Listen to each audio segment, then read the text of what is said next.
Anggota OPM akui KKB Papua yang brutal itu nyatanya makin melemah, dikepung TNI Polri dan kelakuan panglimanya dibenci para petinggi. Dikutip Gridot dari Kompas.com, TNI terus mengirimkan prajurit untuk menjaga tanah Papua. Hal ini terus dilakukan untuk menekan aksi KKB Papua yang kian meresahkan masyarakat.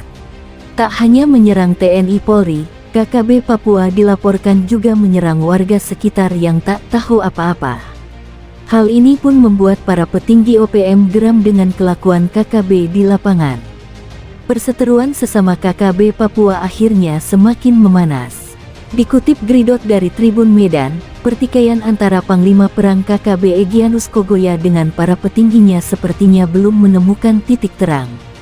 Bahkan juru bicara KKB Papua Sebi Sambom melontarkan ancaman pada Egyanus Kogoya. Hal ini bermula dari tudingan Egyanus Kogoya soal kinerja diplomasi Papua Merdeka di luar negeri. Sebelumnya beredar video, Egyanus Kogoya menilai 4 orang diplomasi di luar negeri termasuk Sebi Sambom adalah perjuangan untuk kepentingan diri sendiri. Kami semua sebenarnya terus berjuang untuk Papua Merdeka, kata Sebi Sambom. Sebagai pejuang KKB di luar negeri, kata Sebi Sambom, ia tak pernah berhenti sesaat pun untuk membangun jaringan internasional. Meski saat ini, kata Sebi Sambom, TPN-OPM sesungguhnya semakin lemah.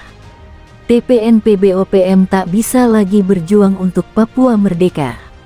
Pasalnya, lanjut Sebi Sambom, TPN-OPM telah dikepung dari berbagai penjuru oleh TNI Polri. Kau, Egyanus Kogoya, adalah anak kecil yang baru tumbuh dan kaget melihat Papua yang kini mulai merdeka, kata Sebi Sambom. Egyanus itu tidak bersekolah sehingga tak mengerti apa itu diplomatik, tandas Sebi Sambom. Karena itu, katanya, lebih baik Egyanus Kogoya diam dan berhenti dari tindakanmu yang menyusahkan masyarakat dengan merampok.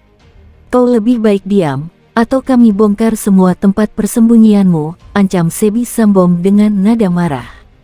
4 nama yang dimaksud Egyanus Kogoya sebagai diplokasi yaitu Benny Wenda, Sebi Sambom, Victor Yemu, dan Jeffrey Pagawak. Sebagai tertuduh, Benny Wenda yang telah memproklamirkan diri sebagai presiden sementara Papua, hingga kini tidak merespon pernyataan Egyanus Kogoya itu. Benny Wenda juga sepertinya tak mampu dijamah oleh personel KKB lainnya, baik di Papua maupun di luar Papua.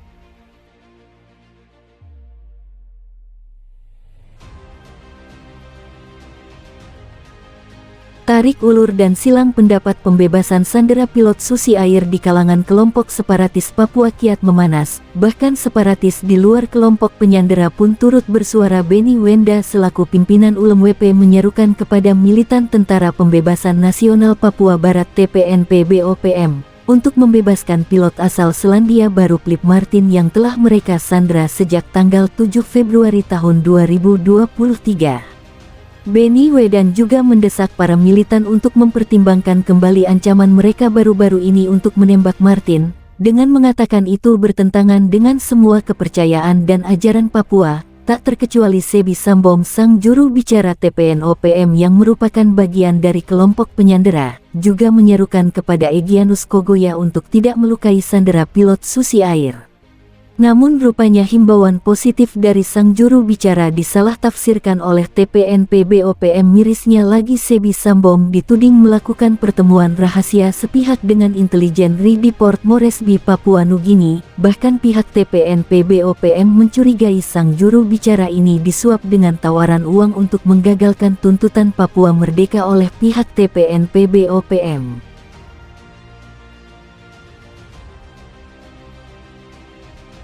Salah satu anggota KNPB wilayah Maibrat, Papua Barat menjelaskan alasannya keluar dari KNPB dan kembali pada NKRI. Selama menjadi anggota KNPB, dia harus bergerilya di hutan untuk menghindari kejaran aparat, sehingga nasib anak dan istri mereka tidak ada kejelasan. Saya dan teman-teman keluar dari KNPB karena kami memikirkan nasib anak istri, kata Yohanes Mou yang sebelumnya menjadi sekretaris KNPB Sektor Tinggi Mana di Korem 181 Praja Siratama. Menurutnya selama hidup bergerilya di hutan, Yohanes Mou dan teman-temannya merasa takut terteror dan tidak bebas. Sebagai seorang suami dan ayah, Yohanes tidak ingin nasib anak dan istrinya tidak jelas. Kami keluar dari NPB karena mau dukung pemerintah bangun daerah dan istri kami bisa dapat layanan dasar, kata Yohanes Mou.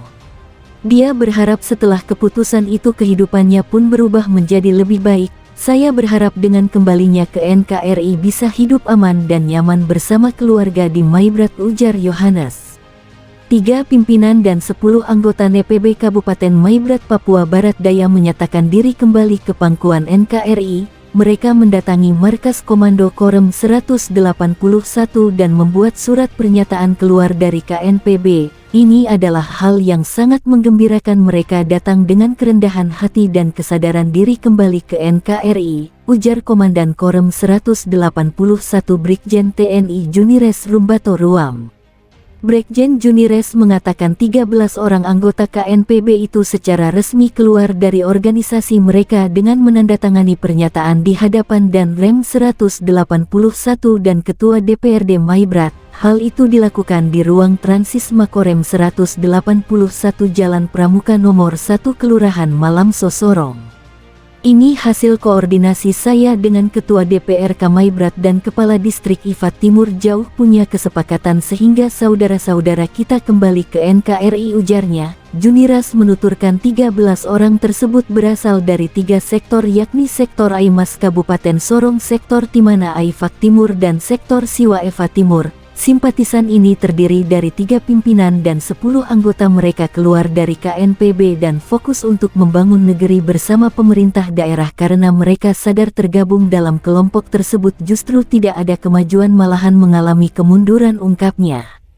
Mereka juga sudah sepakat bersama kami untuk menciptakan kedamaian Maibrat dan mereka juga akan mengajak rekan-rekan lainnya untuk bergabung ke NKRI. Di sini juga ada 3 pimpinan, mereka akan mengajak teman-temannya untuk kembali ke NKRI, tandasnya. Sementara itu Ketua DPRD Ferdinando Solosa mengatakan bersyukur atas keputusan ex-simpatisan NPB kembali ke pangkuan NKRI. Dia juga meminta simpatisan KNPB yang masih berkeliaran di hutan agar bersikap kooperatif dan kembali ke NKRI. Tunjukkan sikap kooperatif dan bertanggung jawab. Jika semua kooperatif dan kembali ke NKRI, maka pembangunan di tanah kelahiran kita akan berjalan terus serta anak cucu kita bisa menikmati pelayanan pendidikan dan kesehatan dengan baik, tutup Ketua DPRD Maibrat.